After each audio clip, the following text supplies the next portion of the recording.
Hello दोस्तों, freelance studies YouTube channel पर आपका बहुत बहुत स्वागत है।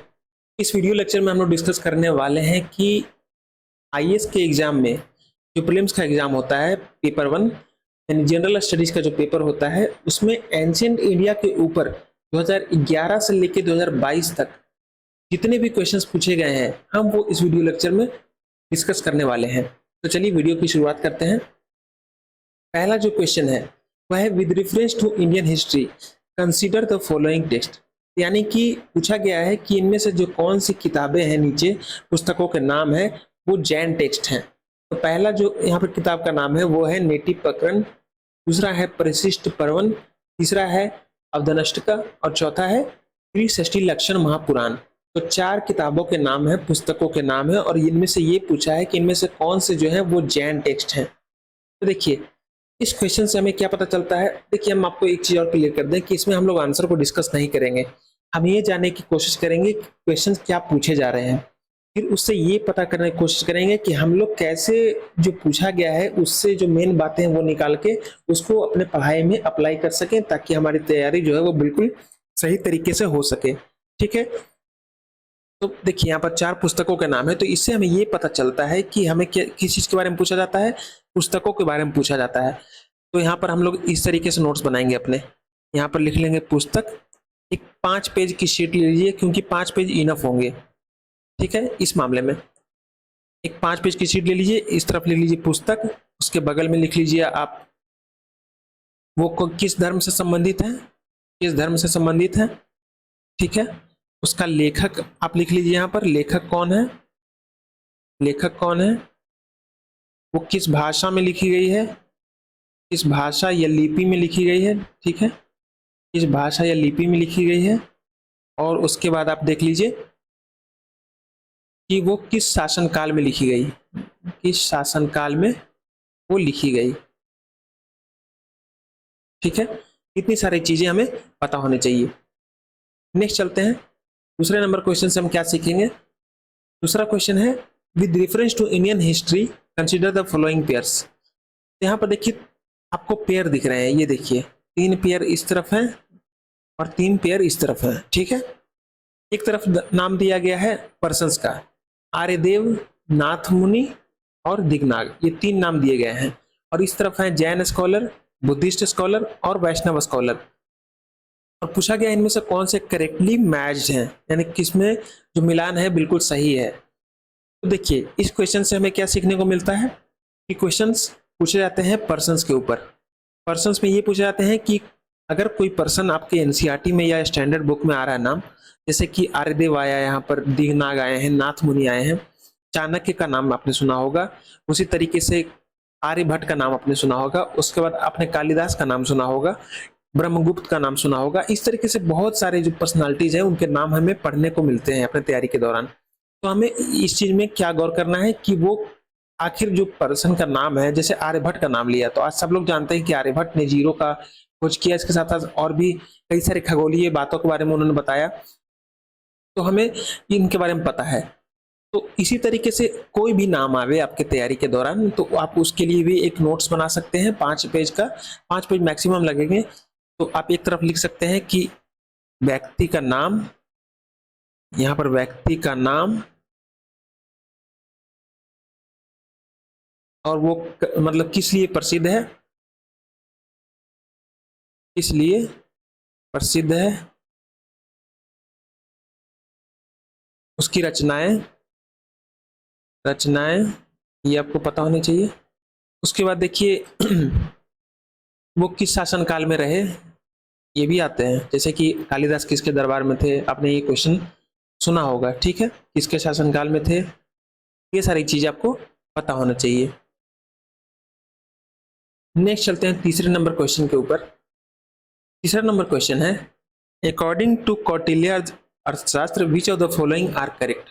यहाँ पर देखिए पूछा गया है कौटिल्या के अर्थशास्त्र के ऊपर क्वेश्चन, कि इसमें 3 स्टेटमेंट दिए गए हैं और पूछा गया है इनमें से कौन सा स्टेटमेंट करेक्ट है, जो कि कौटिल्या के अर्थशास्त्र में है। कौटिल्य मतलब चाणक्य, आप जानते हैं उनका दूसरा नाम कौटिल्य है। तो चाणक्य ने जो अर्थशास्त्र लिखी उस अर्थशास्त्र में ये जो 3 स्टेटमेंट है, क्या वो अर्थशास्त्र ली गई हैं या फिर अर्थशास्त्र में लिखी गई हैं, आपको ये बताना है। तो देखिए इससे हमें क्या पता चलता है कि सबसे पहले तो आपको जब भी कोई नाम आवे तो नाम हमारे लिए इंपॉर्टेंट हो जाता है। कौटिल्य के ऊपर क्वेश्चन है तो कौटिल्य से संबंधित और भी फैक्ट पूछे जा सकते हैं आगे वाले क्वेश्चंस में, हमें ये चीज ध्यान रखना है। फिर देखिए कौटिल्य की रचना के बारे में पूछी गई है अर्थशास्त्र के ऊपर में। देखिए मैंने आपको बताया था ना, यहाँ पर देखिए व्यक्ति का नाम के ऊपर क्वेश्चन पूछा गया, वो किस लिए प्रसिद्ध है, अर्थशास्त्र के लिए प्रसिद्ध है चाणक्य। उनकी रचना क्या है, अर्थशास्त्र। शासनकाल मौर्य साम्राज्य, मौर्य साम्राज्य में कौन, चंद्रगुप्त मौर्य। और यहाँ पर एक चीज आपको और यहाँ पर जोड़ लेना चाहिए कि उन्होंने जो रचनाएं की है ना, ये देखिए यहाँ पर इसको इससे रचनाओं में विवरण क्या है, रचनाओं में विवरण, ठीक है, ये आप ऐड कर लीजिएगा। यानी कोई भी किताब लिखी गई है और उस किताब में अगर कुछ उसके सेंटेंस अगर आपके किताब में लिखे गए हैं कि अर्थशास्त्र में ऐसा ऐसा लिखा है तो आपको उस चीज को भी नोट कर लेना है। ठीक है, नेक्स्ट चलते हैं चौथे नंबर क्वेश्चन पे। चौथा नंबर क्वेश्चन है कंसीडर द फॉलोइंग पेयर्स। तो यहाँ आपको देखिए दो पेयर फिर से देखने को मिल रहे हैं। पेयर्स के ऊपर क्वेश्चन आजकल ज्यादा पूछे जा रहे हैं। तो इसमें क्या होता है कि एक ही क्वेश्चन में कई सारे पहलू उसमें कवर कर लिए जाते हैं। तो देखिए एक तरफ है site of Ashoka's major rock edicts और दूसरी तरफ है लोकेशन इन द स्टेट। ठीक है, site of Ashoka's major rock edicts और दूसरी तरफ है लोकेशन इन द स्टेट। तो इस तरफ है धौली, एरागुड़ी, जौगाड़ा और कलसी। दूसरी तरफ है ओडिशा, आंध्र प्रदेश, मध्य प्रदेश और कर्नाटक। अब देखिए ये जो चार जगह के नाम है ये किसी मेजर शहर का नाम नहीं है। जैसे कि पुराने अगर शहरों में देखें तो काशी हो गया, उज्जैन हो गया, तक्षशिला हो गया, पाटलिपुत्र हो गया या फिर कलिंग हो गया। तो इस तरीके का कोई बड़ा नाम आपको देखने को नहीं मिल रहा है, लेकिन उसके ऊपर भी क्वेश्चन है। तो हमें इस चीज का ध्यान रखना है कि आपको कोई छोटा मोटा शहर का भी नाम दिखे, कोई स्थल का नाम दिखे, तो आपको इस चीज का ध्यान रखना है कि उसका लोकेशन आपको जरूर देखना है और वो किस चीज के लिए फेमस है। यानी कि वो नाम जो शहर का आया है तो वो वहां क्या पाया गया है, क्या पाया गया है और किस राजा का पाया गया है, या क्या कुछ भी है उसमें उसके रिगार्डिंग नॉलेज वहां पर, तो आपको वो नोट करना है। और खासकर यहाँ पर देखिए अशोका के ऊपर क्वेश्चन बहुत पूछे जाते हैं, हम जानते हैं। जैसे कि बौद्ध धर्म के ऊपर पूछे जाते हैं, जैन धर्म के ऊपर पूछे जाते हैं, अशोका के ऊपर भी बहुत क्वेश्चन बनते हैं। तो अशोका हमारे लिए बहुत इंपॉर्टेंट हो जाता है, मेंस में इसके ऊपर सवाल बहुत पूछे जाते हैं।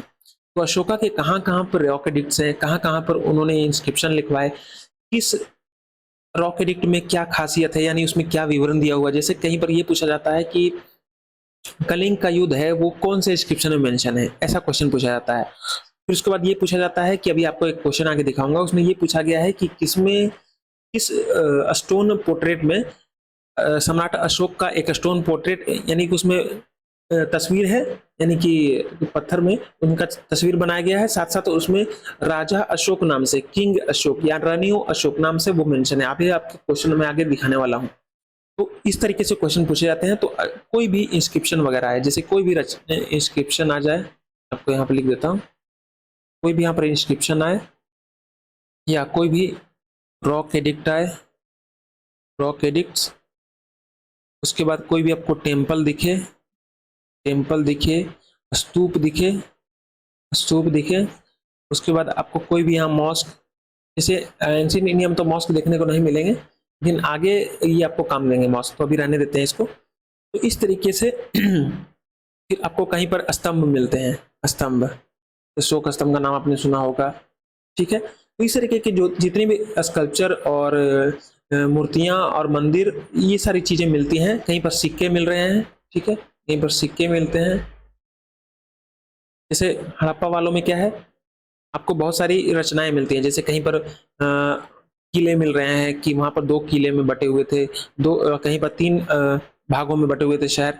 तो जो भी स्पेसिफिकेशंस आपको देखने को मिलते हैं तो वो हमारे लिए इंपॉर्टेंट हो जाते हैं।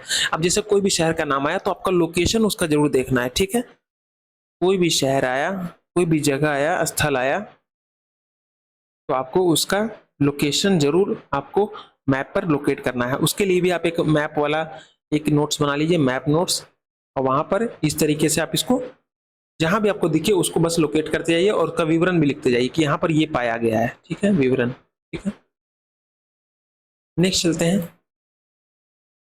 अब देखिए 2022 के क्वेश्चन हम लोगों ने डिस्कस कर लिए हैं, अब हम लोग चलेंगे 2021 के ऊपर। तो 2021 में देखिए क्या है। पहला जो क्वेश्चन है वो है with reference to the history of ancient India Bhavabhuti, Hastimalla and Kshemeshvara were famous. यहाँ पर ये बोला गया है कि जो भवभूति है, हस्तिमला है और क्षेमेश्वर है, वो क्या है, famous Jain Monks, play rights, temple architect और फिलोसफर्स।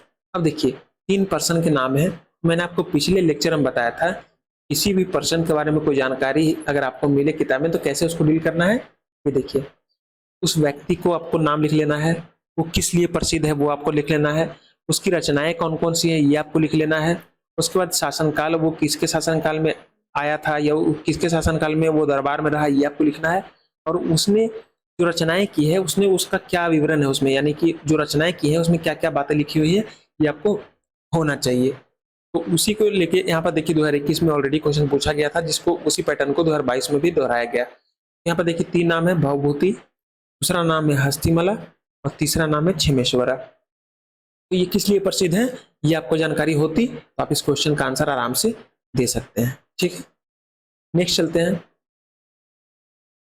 अभी देखिए मैंने आपको बताया था कि किसी शहर के बारे में आपको उसका विवरण भी पता होना चाहिए। मैंने बताया ना, किसी शहर का नाम लिख लीजिए, उसका लोकेशन लिख लीजिए, तीसरे नंबर में उसका फिर आप वहाँ क्या क्या चीजें पाई गई हैं वो लिख लीजिए। तो उसी के ऊपर देखिए क्वेश्चन यहाँ पर देखने को मिल रहा है। Which one of the following ancient towns is well known for its elaborate system of water harvesting and management by building a series of dams and channelizing water into connected reservoirs? तो देखिए यहाँ पर क्या है, 4 यहाँ पर आपको देखने को मिल रहे हैं, धौलावीरा, कालीबंगन, राखीगढ़ी और रोपड़। और यहाँ पर ये बोला गया है कि इनमें से किस शहर में वाटर हार्वेस्टिंग और मैनेजमेंट का एक वाटर हार्वेस्टिंग और मैनेजमेंट के लिए बहुत सारे डैम्स मिले हैं और साथ साथ वहां पर कनेक्टेड रिजर्वायर्स मिले हैं। तो जहां पर डैम्स और रिजर्वायर्स मिले वो कौन सा शहर है ये पता करना है आपको। यहाँ पर देखिए 4 शहरों के नाम है, शहरों के नाम से आपको ये पता चल जाएगा अगर आपने तैयारी कुछ भी की होगी एंशिएंट इंडिया की, तो ये हड़प्पा सभ्यता के टाउन्स हैं। ठीक है, तो हड़प्पा सभ्यता हमारे लिए बहुत ज्यादा इंपॉर्टेंट है। हड़प्पा सभ्यता में भी कई सारी फेजेस होती हैं, जैसे कि प्री हड़प्पन, उसके बाद अर्ली हड़प्पन, मैच्योर हड़प्पन। ठीक है, मैच्योर हड़प्पन, और इसके बाद एक और होता है लेट हड़प्पन।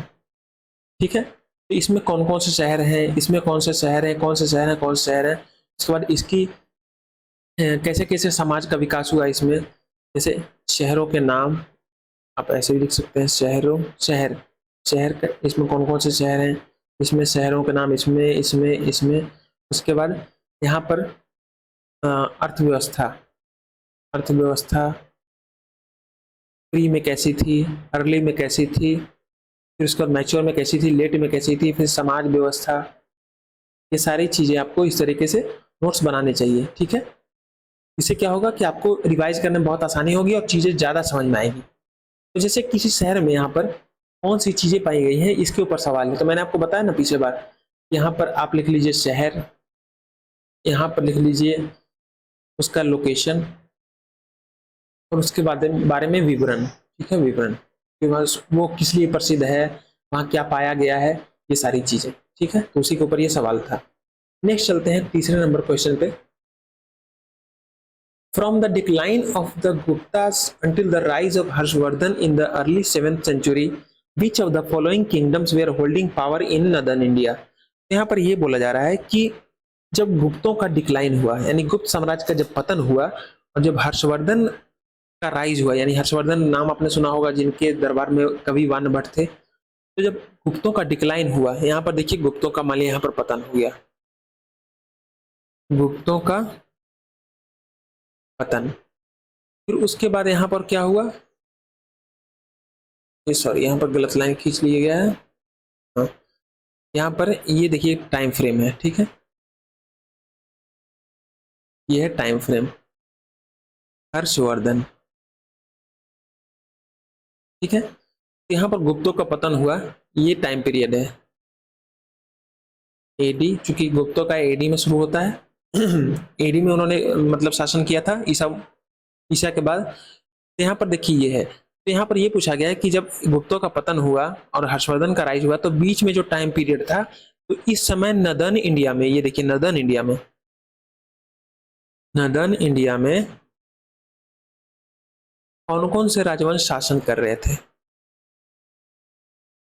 शासन करने वाले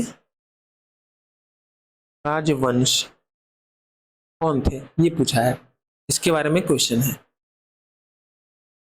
तो यहाँ पर देखिए स्टेटमेंट क्या क्या दिए गए हैं। एक है गुप्ता ऑफ मगध, यानी कि मगध के गुप्त साम्राज्य। उसके बाद मालवा के परमार। तीसरा है थानेसर के पुष्यभूति। चौथा है कन्नौज के मौखरी। पांचवा है देवगिरी के यादव। छठा है वल्लभी के मैत्रक। अब देखिए इससे हमें ये चीज और पता चलता है कि देखिए स्टेटमेंट जो होता है क्वेश्चन का, उससे तो हमें ये पता चलता ही है कि क्वेश्चन कैसे पूछे जाते हैं। ऑप्शन से भी ये पता चल जाता है कि क्या क्या इंपॉर्टेंट है यूपीएससी के लिए। जैसे कि यहाँ पर मगध के गुप्त के बारे में ऑप्शन दिया हुआ है, मालवा के परमार के दिया हुआ है, यहाँ पर देखिए थानेसर के पुष्यभूति है, कन्नौज के मौखरी है, देवगिरी के यादव हैं और ये वल्लभी के मैत्रक हैं। जब ऑप्शन में ये यूपीएससी के आ रहा है तो इसका मतलब जब भी इनके बारे में पढ़ें तो थोड़ी सी जानकारी डिटेल में लेने की कोशिश करें, क्योंकि जब ऑप्शन में आ रहा है तो इसका मतलब उसकी जानकारी आपको होनी चाहिए। अगर आपको उनके बारे में जानकारी हो गई होती तो ये क्वेश्चन आप आराम से आंसर कर सकते हैं। ठीक है, यहाँ पर देखिए जब, और यहाँ एक चीज और ध्यान दीजिएगा, नॉर्दर्न इंडिया के बारे में पूछा गया है, क्योंकि हो सकता है कि जैसे देवगिरी है, देवगिरी से अब जानते हैं साउथ इंडिया में पड़ता है, तो आप हो सकता है कि इसको भी मार्क करके चले आए।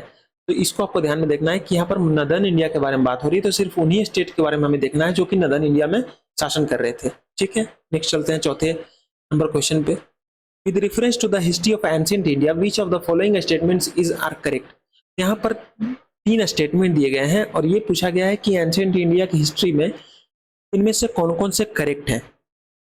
ठीक है, पहला स्टेटमेंट क्या है, Mitakshara was the civil law for upper caste and Dayabhaga was the civil law for lower caste. तो यहाँ पर देखिए क्वेश्चन किसके ऊपर पूछा गया है, मिताक्षरा के ऊपर और दाई भाग।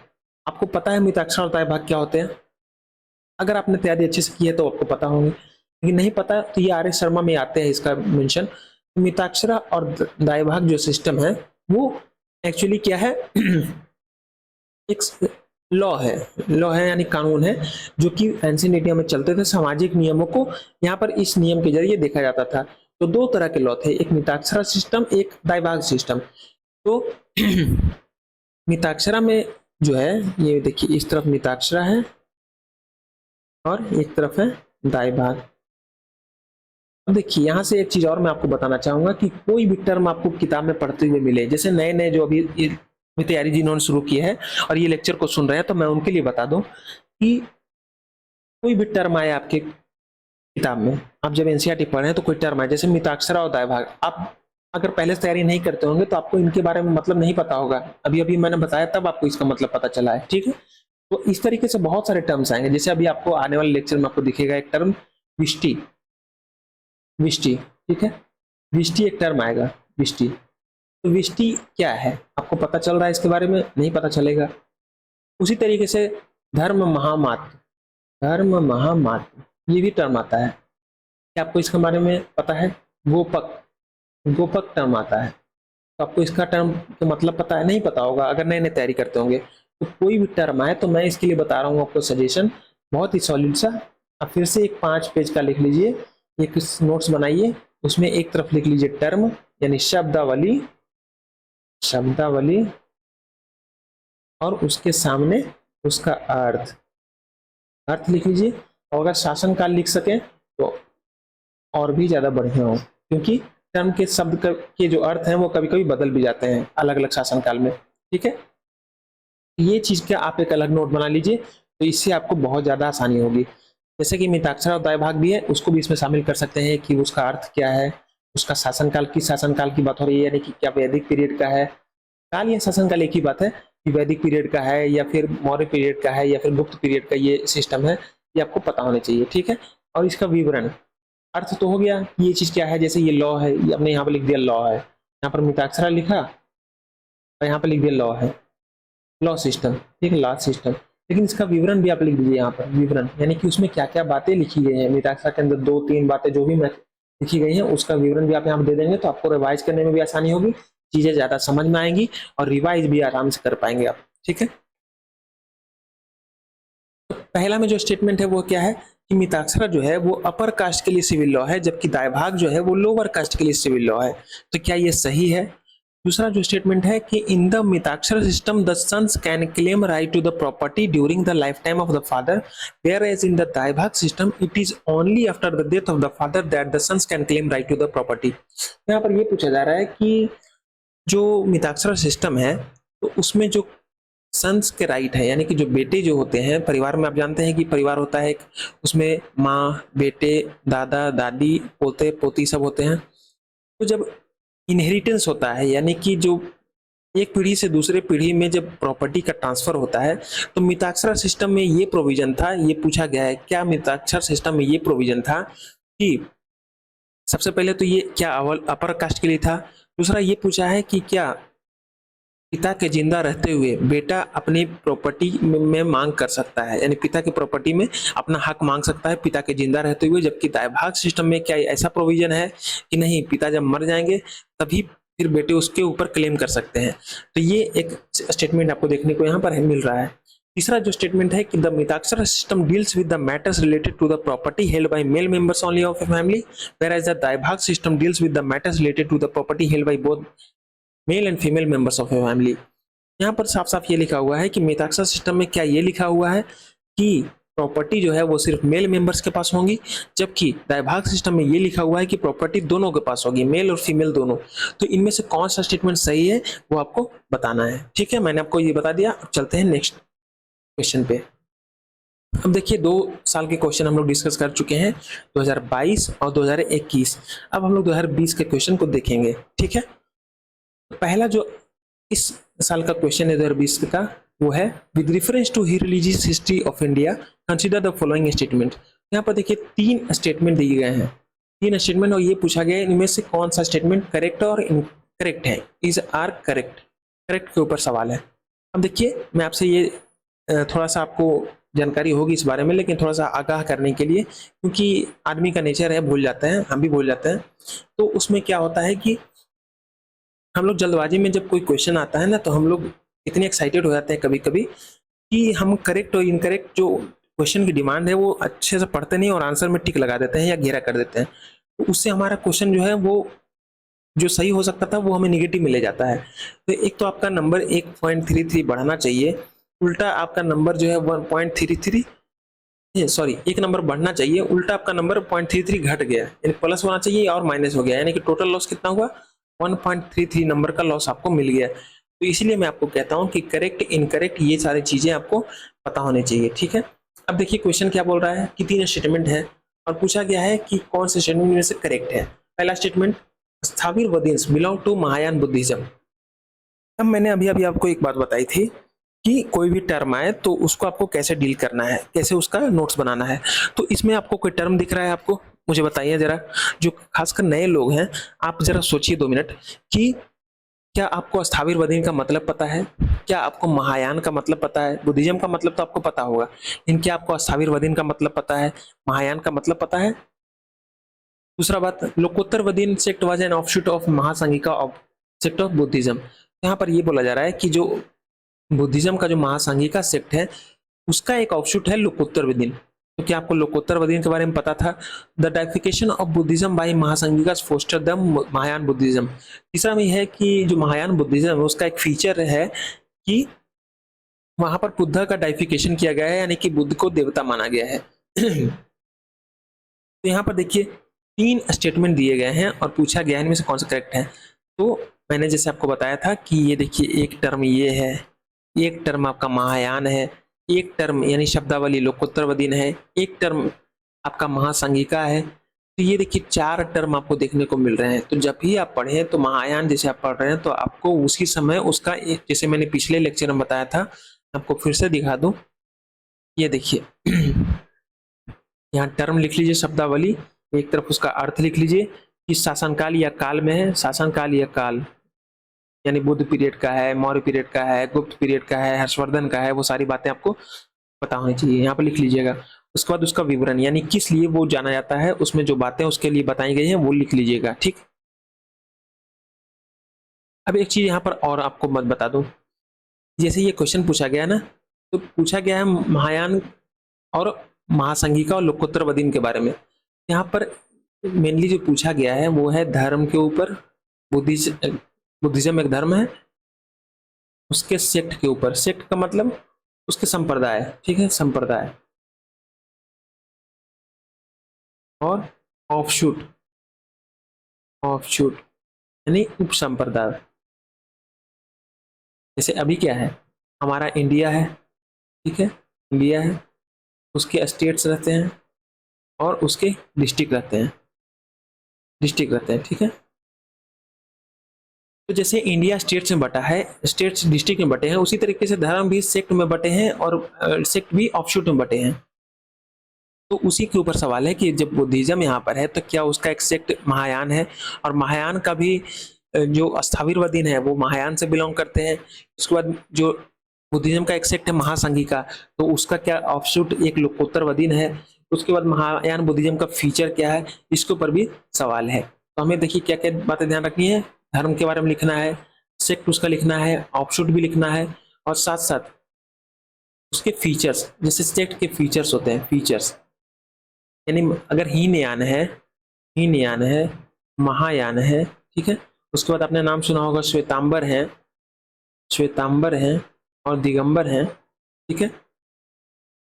ये क्या है, इनमें कुछ ना कुछ अंतर होगा तभी इनमें बंटवारा हुआ है। तो बंटवारा हुआ तो उनके अलग अलग फीचर्स आपको पता होने चाहिए, ठीक है। ये फीचर्स आपको दोनों के पता होने चाहिए, ठीक है। नेक्स्ट चलते हैं, with reference to the history of India the term Kolivapa and Dronavapa. देखिए फिर से दो टर्म आए हैं, मैं आपको बता रहा हूँ ना, टर्म के ऊपर बहुत क्वेश्चन आते हैं। तो कोलीवाप और द्रोणवाप जो टर्म है वो आते हैं एंशिएंट इंडियन हिस्ट्री में। तो ये पूछा गया ये टर्म का मतलब क्या है, यानी उस समय जो टर्म ये दोनों इस्तेमाल हो रहे थे इसका मतलब क्या है। क्या वो मेजरमेंट ऑफ लैंड है, या फिर coins of different monetary value है, या फिर क्लासिफिकेशन ऑफ अर्बन लैंड है, या फिर रिलीजियस रिचुअल्स है। तो इसके ऊपर आपको ये आंसर देना है। तो वही अप्रोच बनाइएगा, कोई भी टर्म आए तो किस तरीके से उसको डील करना है मैंने इसमें भी बताया, और इसके पहले वाले जो क्वेश्चन था उसमें भी बताया था मैंने, ठीक है। नेक्स्ट चलते हैं अगले क्वेश्चन पे। Who among the following rulers advised his subjects through his inscription? अब देखिए अभी के माध्यम में क्या है कि अभी जब हम लोग के जो प्रधानमंत्री हैं उनको कोई संदेश देना होता है तो कैसे देते हैं, वो अखबारों में छपवाते हैं, टीवी चैनल्स में आता है, जैसे वो खुद टीवी चैनल पर आते हैं रात के 8 बजे। उसके बाद हमें किस तरीके से देते हैं, मन की बात रेडियो के माध्यम से देते हैं। उसके बाद उनका ऐप भी है माई गोव पर, उसके बाद उनकी वेबसाइट भी है, व्हाट्सएप चैनल भी है, फेसबुक भी है, सब कुछ है। तो उस माध्यम से वो हमें सूचित करते हैं।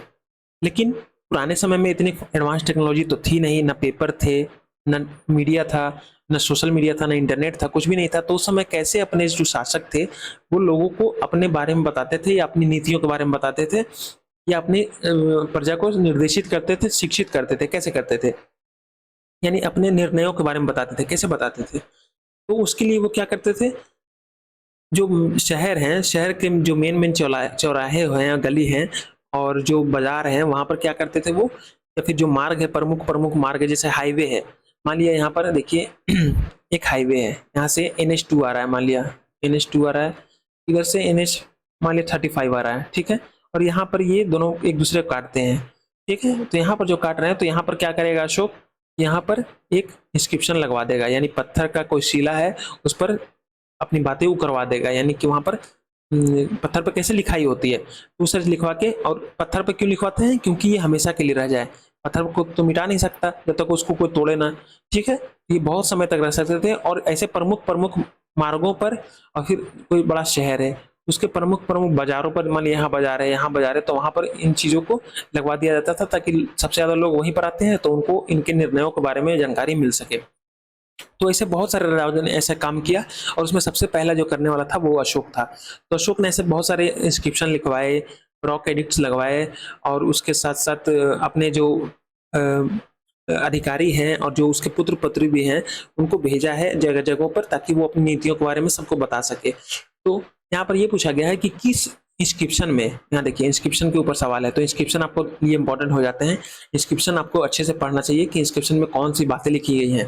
जैसे कई सारे इंस्क्रिप्शन है अशोका के, तो ये पूछा जाता है कि यहाँ जो, जैसे यहाँ पर कोई इंस्क्रिप्शन है, इंस्क्रिप्शन है, ठीक है।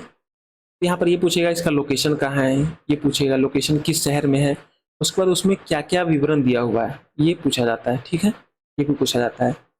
और ये चूंकि अशोक की बात हो रही है तो यहाँ पर आप जोड़ लीजिए कि किस राजवंश ने उसको किया, ठीक है, किस राजवंश ने किया या किस राजा ने किया। जैसे अशोक ने शुरू किया ना, लेकिन बाद में सबने शुरू कर दिया। फिर आपको इसके ऊपर सवाल पूछा जा सकता है कि यहाँ पर जो स्तंभ पाया गया उसको किसने बनवाया, तो ये आपको जानकारी होनी चाहिए। उस स्तंभ में क्या खास बात है, उसका क्या विवरण है, उसके बारे में आपसे क्वेश्चन पूछा जा सकता है। यहाँ पर जो स्टेटमेंट है उस इंस्क्रिप्शन में जिसके ऊपर सवाल है कि अगर कोई जो व्यक्ति है अगर वो अपने धर्म को खूब तारीफ करता है और दूसरे के धर्म को निंदा करता है कि मेरा धर्म सही है और तुम्हारा धर्म बेवकूफ़ी है, कुछ भी नहीं है, तो इसका मतलब उसे अपने धर्म की ही अभी तक उसको आपको पता नहीं चला है, यानी वो अपने धर्म को अच्छे से जानता ही नहीं है। क्योंकि जो भी आदमी सारे धर्मों को पढ़ चुका होगा उसको एक चीज क्लियर हो जाती है कि कोई भी धर्म लड़ना नहीं सिखाता, कोई भी धर्म आपको किसी को परेशान करना नहीं सिखाता, कोई भी धर्म अपने आप को घमंड में फुलाए रखना और दूसरे को कम आंकना ये नहीं सिखाता। वो बात करता है आत्मज्ञान की, ठीक है, हर धर्म यही बात करता है, आत्मज्ञान की, नॉलेज की बात करता है। और सब ये बताते हैं कि रास्ते अलग हैं लेकिन पहुंचना सबको एक ही मंजिल पर है, सबका मालिक एक, यही सब बोलते हैं। तो इसका मतलब है कि अगर किसी ने ये जानते हुए कि सब धर्मों में एक बात लिखी हुई है फिर भी वो अपने धर्म को ज्यादा बढ़िया बताता है, तो इसका मतलब क्या है, उसने अपने धर्म को जाना नहीं है। और दूसरा ये कि जब कोई दूसरा व्यक्ति उसके धर्म के बारे में उसके मुंह से सुनेगा तो उसके लगेगा कि इसका धर्म यही सिखाता है कि दूसरे के धर्म की निंदा करो, तो इसका मतलब वो अपने ही धर्म की बदनामी कर रहा है। तो ये किसने लिखवाया अपने इंस्क्रिप्शन में, यहाँ पर 4 ऑप्शन है, अशोक, समुद्रगुप्त, हर्षवर्धन, कृष्णदेवराय, ठीक है। ये आपको सवाल का आंसर देना है। चौथा नंबर जो क्वेश्चन है वो है with reference to the period of Gupta dynasty in ancient India the terms Ghantasala, Kadura and Chaul were well known as. तो मैंने आपको बताया ना कि कोई भी छोटा से छोटा शहर है अगर आपकी किताब में आ रहा है तो वो आपके लिए बहुत इंपॉर्टेंट हो जाता है। यहाँ पर देखिए 3 शहरों के नाम है, घंटाशाला, कदुरा और चौल। तो ये पूछा गया है कि ये जो गुप्त डायनेस्टी के टाइम में ये तीनों टाउन थे वो किस लिए जाने जाते थे। पहला है पोर्ट्स हैंडलिंग फॉरेन ट्रेड, दूसरा है कैपिटल्स ऑफ पावरफुल किंगडम्स, तीसरा है places of exquisite stone art and architecture, और चौथा है इंपॉर्टेंट बुद्धिस्ट पिलग्रिमेज सेंटर्स। तो यहाँ पर देखिए 4 जो हैं वो नाम दिए गए हैं 4 जो चीजें दी गई हैं कि क्या वो पोर्ट्स थे, यानी क्या वो पोर्ट्स थे या क्या वो कैपिटल थे या फिर जहाँ पर कोई आर्ट या आर्किटेक्चर पाया गया वो थे, ठीक है, या फिर कहीं पर कोई पिलग्रिमेज सेंटर थे, पिलग्रिमेज किसी भी धर्म का पिलग्रिमेज सेंटर थे। तो इस तरीके से आपको जब भी कोई टाउन्स वगैरह मिले, मैंने आपको बताया ना, इसमें नहीं शायद, हाँ इसी में देखिए कौन सा इंस्क्रिप्शन, लोकेशन, विवरण, राजवंश। तो यहाँ पर एक चीज और जोड़ लीजिए कि विवरण में भी ये चीज आ जाएगा कि वो आखिर है क्या। यहाँ पर लिख लीजिएगा जैसे कोई शहर है काशी, बनारस, तो वो है क्या, यहाँ पर लिख लीजिएगा ये एक रिलीजियस टाउन है, ठीक है, ये लिख लीजिएगा, ठीक है। जैसे कि आ गया अरिकामेडू, यहाँ पर लिख लीजिएगा साथ में, क्यों फेमस है, क्योंकि ये पोर्ट है, किसके शासनकाल में, यहाँ पर लिख लीजिएगा, ठीक है। 2019 का क्वेश्चन है, हम लोग 2019 के क्वेश्चन तक इसमें कवर करेंगे, इसके बाद अगले वीडियो लेक्चर में और भी जो लेक्चर्स हैं वो कवर करेंगे, क्योंकि लेक्चर बहुत लंबे हो जाएंगे। तो एक मन का स्वभाव होता है कि वो ज़्यादा लंबे समय तक टिकता नहीं है, तो उसके ध्यान में रखते हुए हम लोग अगले लेक्चर में फिर कवर करेंगे। 2019 का जो पहला क्वेश्चन है वो है विच one of the following is not a Harappan site. यहाँ पर 4 शहरों के नाम है, कुर्दीजी, चाहुंदड़ो, सागौरा और दिसालपुर, और ये पूछा इनमें से कौन हड़प्पन साइट नहीं है। अब देखिए मैंने आपको बताया था ना, नॉट और इज नॉट में करेक्ट आपको देखना है, तो यहाँ पर नॉट पूछा है यानी नहीं है, तो ये आपको ध्यान में रखना है। अगर आप नहीं ध्यान में रखेंगे तो हो सकता है आपको चाहुंदड़ो में ही आपका आंसर टिक लगा के आ जाएंगे, क्योंकि चाहुंदड़ो एक शहर है। तो इस चीज को ध्यान में रखते हुए आप तैयारी कीजिएगा और क्वेश्चंस का आंसर दीजिएगा। तो हड़प्पन साइट के ऊपर मैंने पहले भी आपको इसी वीडियो लेक्चर में बताया है कि कितने इंपॉर्टेंट है, उसका कई सारे फेजेज हैं, उसकी अपनी अपनी कैसे उसका विकास उसका हुआ, कैसे उसकी सामाजिक प्रगति हुई, उसकी कैसे आर्थिक व्यवस्था थी, ये सारी बातें आपको पता होनी चाहिए।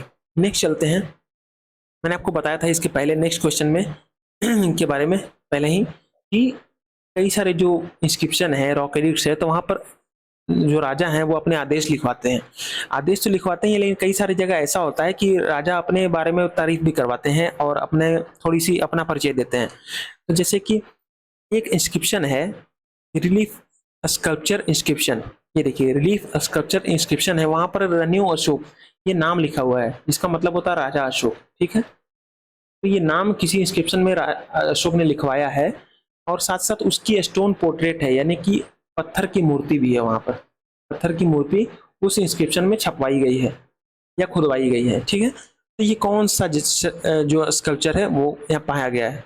पहला है कंगना हाली, दूसरा है सांची, तीसरा है शाहबाजगढ़ी और चौथा है सागौरा। तो मैंने आपको बताया था कोई भी इंस्क्रिप्शन मिले, कोई भी स्टोन आर्ट मिले, तो आपको उसके बारे में पूरा डिटेल लिखना है, किस राजवंश ने करवाया, किस जगह पे पाया गया, किस स्टेट में पड़ता है, उसमें क्या क्या विवरण है, ये सारी चीजें आपको पता होनी चाहिए। नेक्स्ट है तीसरा number question, consider the following. यहाँ पर 3 स्टेटमेंट है, deification of Buddha, treading the path of Bodhisattva और image worship of ritual and rituals. यहाँ देखिए एक टर्म आ रहा है बोधिसत्व, तो मैंने आपको बताया था ना टर्म को कैसे डील करना है। ठीक है, यहाँ पर 3 स्टेटमेंट दिए गए हैं।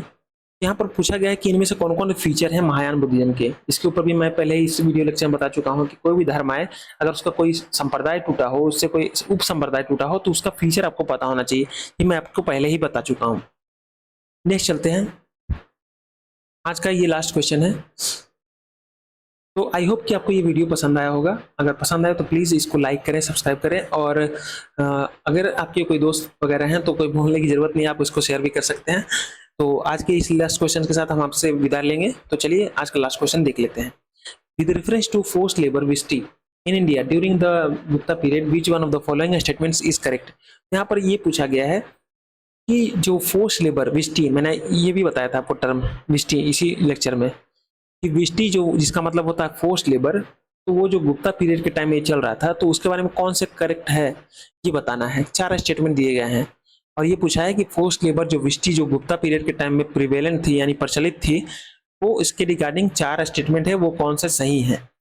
तो पहला है, it was considered a source of income for the state, a sort of tax paid by the people. यहाँ पर ये बोला गया है कि जो गुप्ता पीरियड में जो फोर्स्ड लेबर करवाया जाता था, वो इसलिए करवाया जाता था क्योंकि वो स्टेट के लिए एक सोर्स ऑफ इनकम था। यानी कि लोग अपने गुलामी करके, यानी कि अपना फोर्स लेबर करके, यानी कि राजा के, जैसे कि राजा की जमीन है, वहां पर खुदाई करवा रहे हैं राजा, वहां पर एक नहर बनवाना चाहते हैं, वहां पर गांव के लोगों से वहां पर, चूंकि उनको टैक्स के रूप में अपना यहाँ पर योगदान देना होगा, यानी फिर यहाँ पर 5 दिन या 10 दिन यहाँ पर अपना काम करना होगा इस नहर खुदवाने में। इससे क्या होगा, इनको इनके बदले में पैसा मिलेगा या नहीं मिलेगा, ये किसके ऊपर निर्भर करेगा, ये राजा के ऊपर निर्भर करेगा। ये एक तरीके से का टैक्स है, ये यहाँ पर बोला जा रहा है। दूसरा है, it was totally absent in the Madhya Pradesh and Kathiawar region of the Gupta empire. ये बोला जा रहा है कि ये जो सिस्टम था फोर्स लेबर का, वो सारे गुप्ता एम्पायर में नहीं फैला था, बल्कि मध्य प्रदेश और काठियावाड़ रीजन में ये चीज नहीं थी, बाकी सब जगह थी।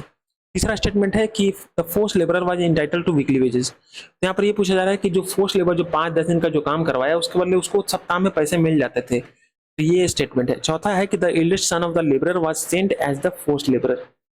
जो यहाँ काम करने जाएगा, तो मान लिया परिवार में 5 लोग हैं, तो उसमें जो सबसे बड़ा बेटा है ना, एल्डेस्ट सन है, वही जाएगा यहाँ पर काम करने। तो ये यहाँ पर स्टेटमेंट है। तो मैंने आपको ये बता दिया। अब आपको मिलेंगे हम नेक्स्ट वीडियो में। तब तक के लिए आप अपना ख्याल रखिएगा। आई होप कि आपकी तैयारी बहुत अच्छी चलेगी। तो जल्द ही मिलते हैं आपको नेक्स्ट वीडियो में। और हाँ, एक चीज़ और बता दूं कि आपको अगर सिलेबस की भी आपको एनालिसिस आपको कहीं नहीं मिल रही, तो हमारे चैनल पर अवेलेबल है, और हम सिलेबस की भी एनालिसिस करते हैं डेली बेसिस पे, तो आप उसको एक्सेस कर सकते हैं। तो तब तक के लिए आपको गुड बाय एंड जय हिंद।